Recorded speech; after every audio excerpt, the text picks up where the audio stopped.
Hello, I'm Nancy Kominsky. Today we're going to paint yellow shrub roses.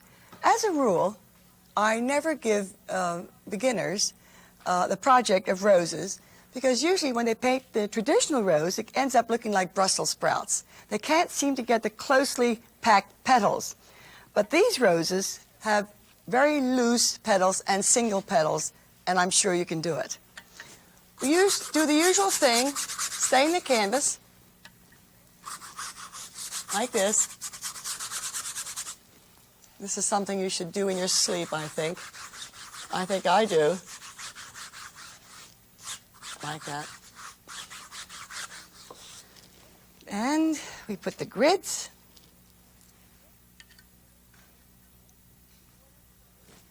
In quarters first.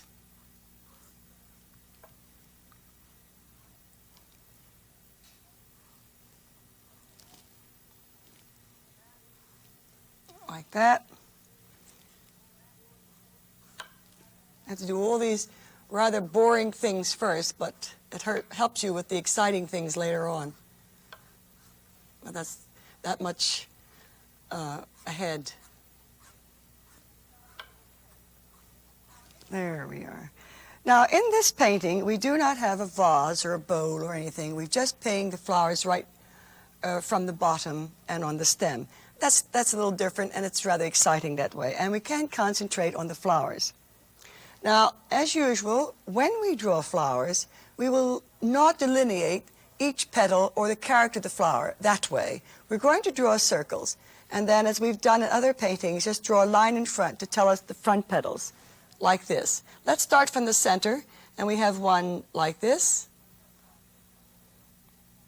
And we have one here like that. Actually, I want to bring that one down. I'd like to bring that down a bit. I want to change my mind. And artists have that privilege. Let's bring it down just a wee bit. There we are. Now we have another one here, like this. We're seeing this in profile. Now we've been all through this. Only instead of doing it that way, as we did with the poppies, or any of the other flowers, we're going to do it this way. You see, like that. Like this. And this has one this way. It's a we're only seeing part of the front of that. This we're seeing practically halfway. Like that. Then we have one over here. Like that. And we do see, again, half of that underneath. The petals turn this way. And when we paint them, you will see why. And we have one right here, like this.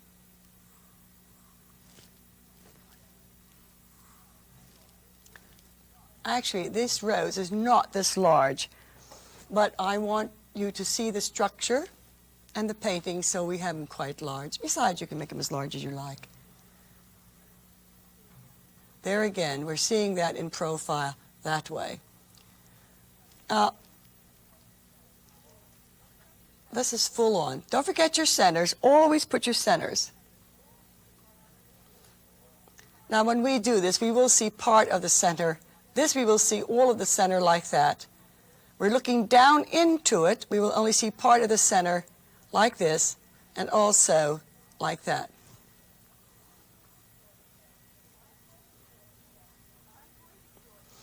Now, I'm going to draw the stems, but actually we put them in the painting. But I think it's important to draw them because you must know where they go, and you will remember. We have two buds here, which we're going to add later on, but I want to add them so you'll have an idea of the composition. Now, roses have a little, well, actually it's the covering of the bud. And when the rose blooms, these little tails hang down like that. Now, obviously, we do not see them on the rose that you're looking straight on, because that's on the back of it, so you don't see that. Please don't put any on that. On these that are in profile, you will see the little tails like this, which are the little leaves that cover the bud. That's the covering of the bud. Now watch, now I have a little problem here, but I want you to see this because I think this is important. What's happened here is that I had a stem going in a terrific angle, and it shouldn't. Now, when I make mistakes, I'm pleased because you will also. And then in watching me correct my mistakes, then you can see what can happen to you. And by golly, it will always happen to you. It doesn't stop, no matter how experienced you are. You will always have little problems if you're not watching and paying attention. These are all leaves in here. Don't fuss with it because we're going to paint them out anyway. Why don't we just leave that for the moment? Let's shade it. In this case, the light is coming from the left. And so we're going to shade the flowers on the right. Now, as these petals are turning down underneath, they are not getting the light. We want to shade those like this.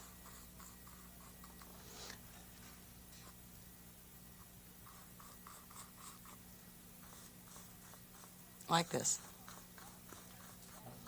And here, in this flower, the light's coming from the left, so the highlight is here, and we have a little shading here. Because there again, the petals are not flat, they're rather cupped. And so part of that is the light is hitting on the opposite side. Now, if you like to help yourself, you can do this.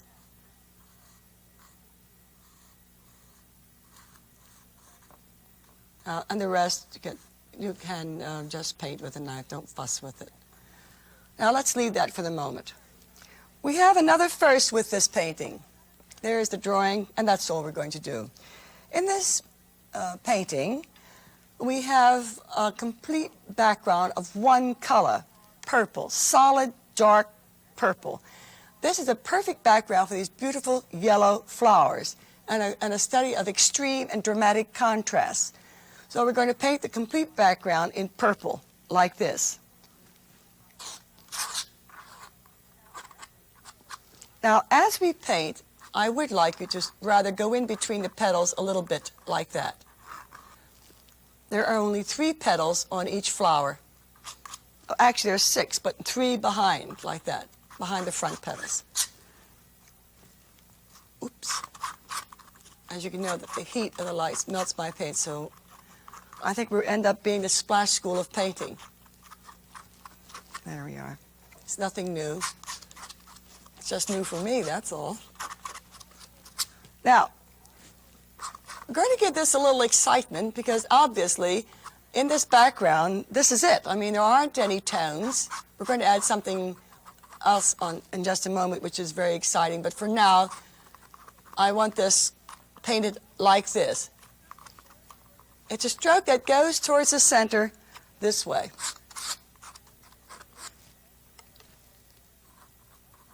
Work this in. I'm going over that petal. Don't worry, as you should know by experience, we never lost a painting yet. Painters, yes, but not paintings. There we are. Get rid of all those little things that we added, which we're going to put on later.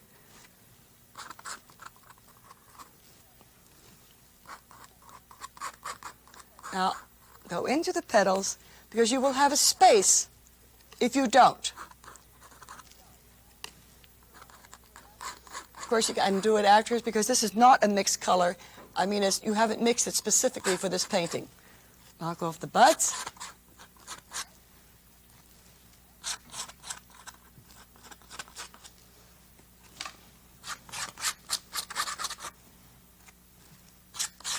Oops.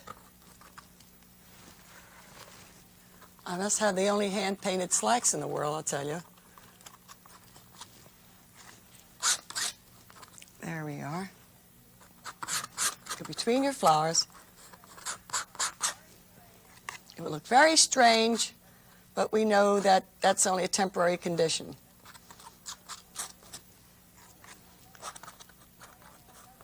This is, again, another type of background, the solid background.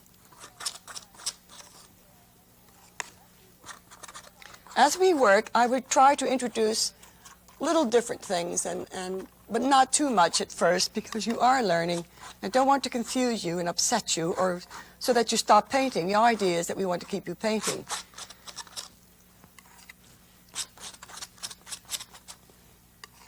Oops.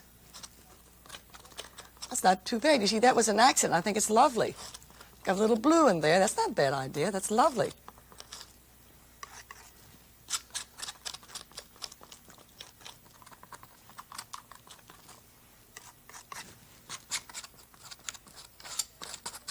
All the way down to the bottom. Fine. Now, that's it. We're going to add on top of that some beautiful vermilion as an accent color, like this. Be very careful. Run your knife through your paint and pick it up like this. Not too thick. And very lightly do this.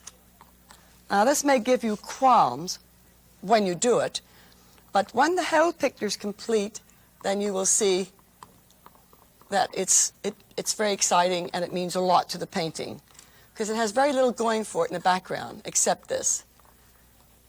There we are. Now clean out the lumps of paint around your flowers, because I want the yellow to be very pure and very clean. Keep your knife clean. Clean it constantly. In going from one color to another, clean your knife constantly to keep your tones pure and clean. That's very important in painting. We go to a lot of trouble to mix tonal values, and then we're not careful when we paint, and we have dirty paint. And what's the use? There, I'm scolding you see? All right, we start with the flowers now. That's all we do for the moment. Let's go to the right-hand flower. We start with the back petals first. Remember, you paint from the back to the front. And so we had the light tones, like this. Now, if you run into anything like that,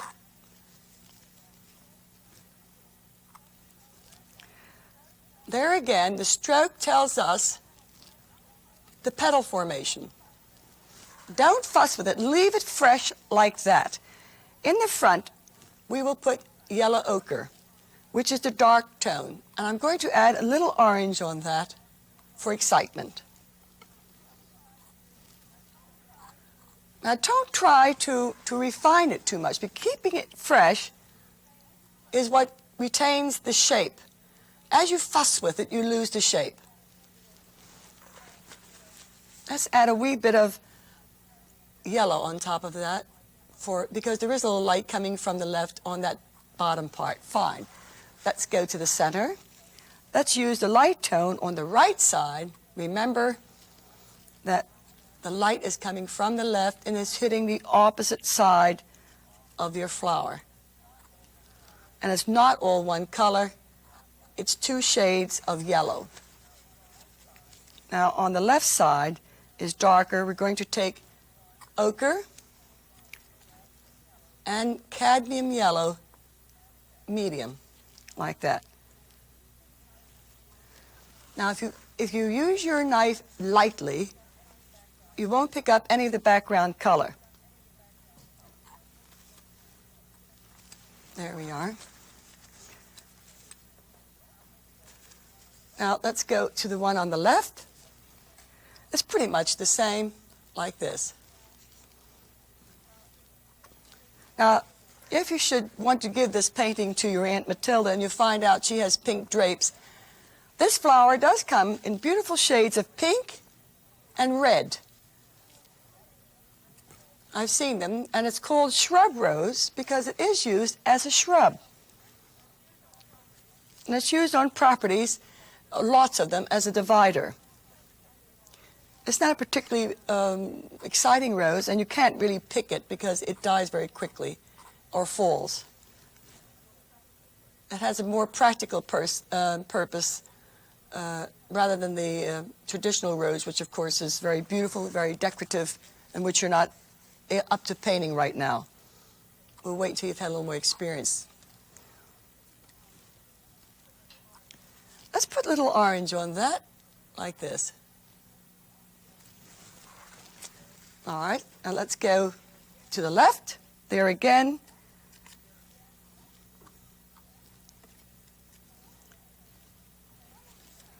The fun of this painting, as opposed to the others, is that we have a chance, after painting things that were rather confining and demanding, when you paint something like this, to really let yourself go.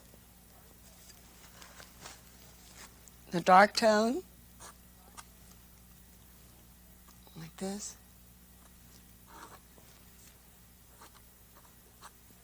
Like that. I want to put a little orange, and I think a bit of dark red on that.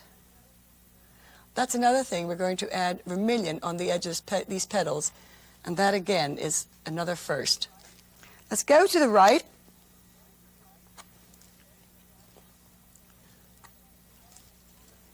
Knowing that you're doing the same all over gives you a chance to really perfect your flowers.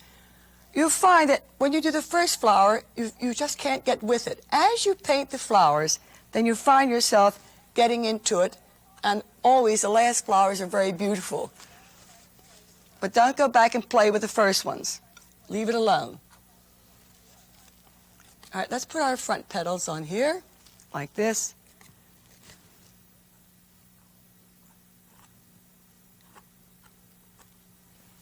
Let's put a little light tone like that. Now, actually, what we can do, I'll let you, is do this on your petals to give it that feeling of movement and that they're not static, which of course they are not. They're very thin petals, by the way, and they wouldn't be stiff. Fine. Now we're going to put our centers. It has a beautiful pale green center like this. Half one, because we're looking at this in profile, so we only see half of that center.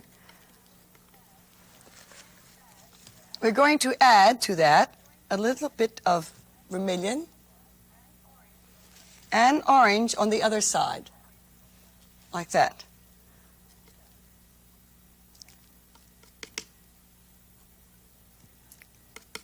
And if you really want to, it's a good idea, I think, to paint, in this case, all the centers together.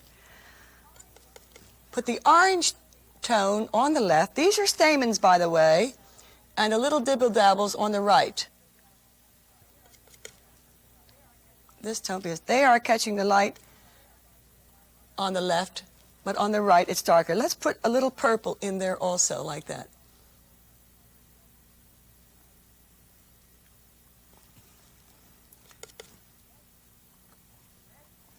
And red centers that way. I would like to put just a wee bit of dark green here because I think it's a little bit pale. There, fine. Now we put in our stems. Follow this through very lightly, like that.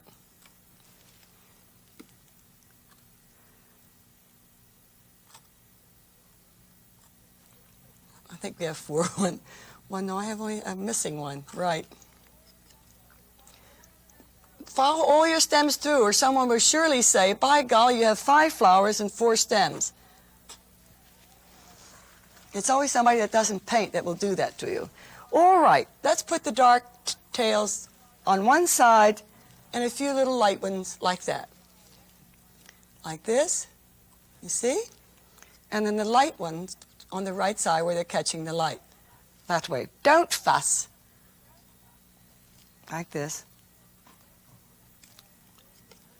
On this, oops, there I just did exactly what I told you not to do. It doesn't have any over there. Forget it. Over here like this.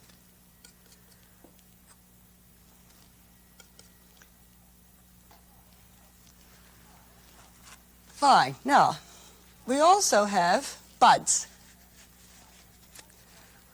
Buds are wonderful. They cover a multitude of sins, fill up a lot of holes, and of course, we should know what they look like in bud form. Let's do them like this. Dark on one side, like that. We're going to put a little bit of yellow on that. And we have one over here like this. And also, on the buds, we have a little pod like that. That is very important. These are little things that you must observe, and when you paint, you will find yourself noticing things that you never noticed before. And that gives you authority as a painter. Even if it's not that well done, it's authentic. We have two buds here, like that. There again. We're going to put a bit of yellow in those. So don't worry about it that way.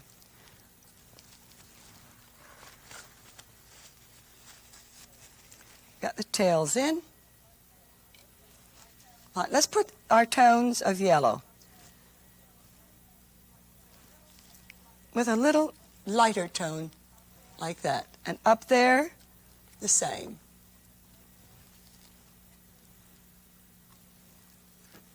And then put a bit of green around it like that. And in the center also, like this. You see it growing before your eyes, and it's very loose, very impressionistic, and that's the way it should be. And flowers should look like they're moving. They shouldn't be static. Fine. Now we're going to put in our leaves. There again, these leaves look quite large, so we're going to have to draw them in a little bit like this. First, with your knife, draw them in the wet paint that way. And rose leaves are shaped rather almost like apple leaves and what have you. They have little points. But they're not a leaf like a lily or a tulip. And as in other paintings, we've gotten away with just an impression. I'm afraid you're going to have to face it and paint a leaf this time. But no problem.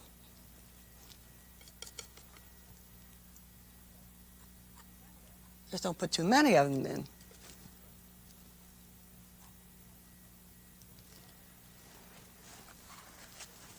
Now let's put the dark tone here. Take your knife and do this. On one side, the flat of the knife, then take the light tone and do this. Then take your knife and outline the leaf. Dark tone, like that, and then the light tone, like this. You see? Using the knife to scratch out the little lines in the leaf, which, perish forbid, I don't want you to paint. Just scratch them in.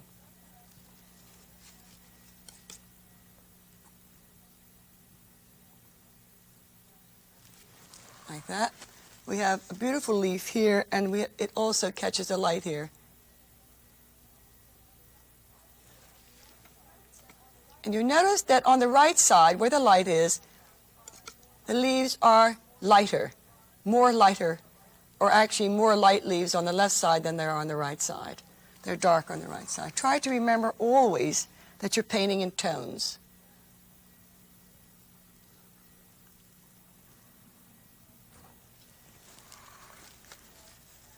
I'm going to add a little dark red around my stamens. Fine. I have one more thing to do. We must do it. I'm going to outline these flowers in vermilion. And this is a very exciting accent. This is a thing that we're trying again. And for these particular flowers, it's a very interesting accent. On some paintings, where I have blue or aqua paintings, or actually all blue paintings, I use an aqua accent, and it's quite beautiful. But this we're going to use vermilion. These are all related colors, by the way. And don't let anybody say, what's that red doing there? You just simply tell them that's the way you see it, and that's an accent color, and you can tell them everything I've told you if you remember it.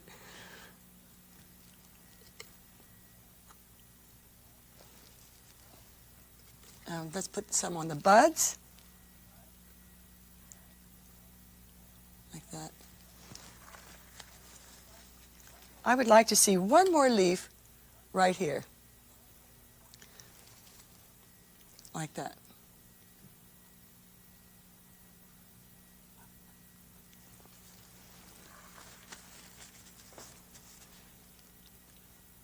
right here.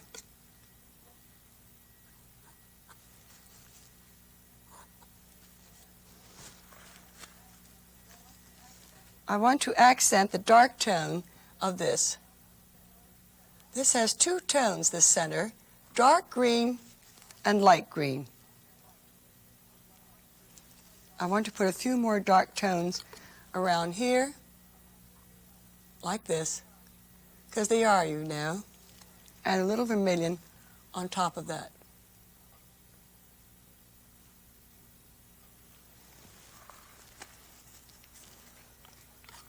I would like to see a little purple, like that.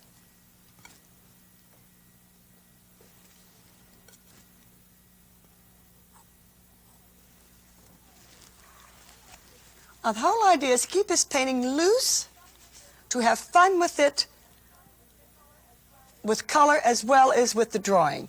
Just let yourself go.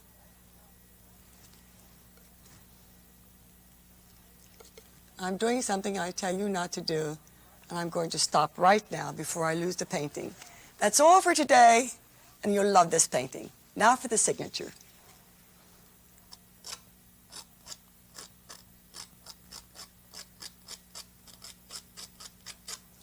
Goodbye for now.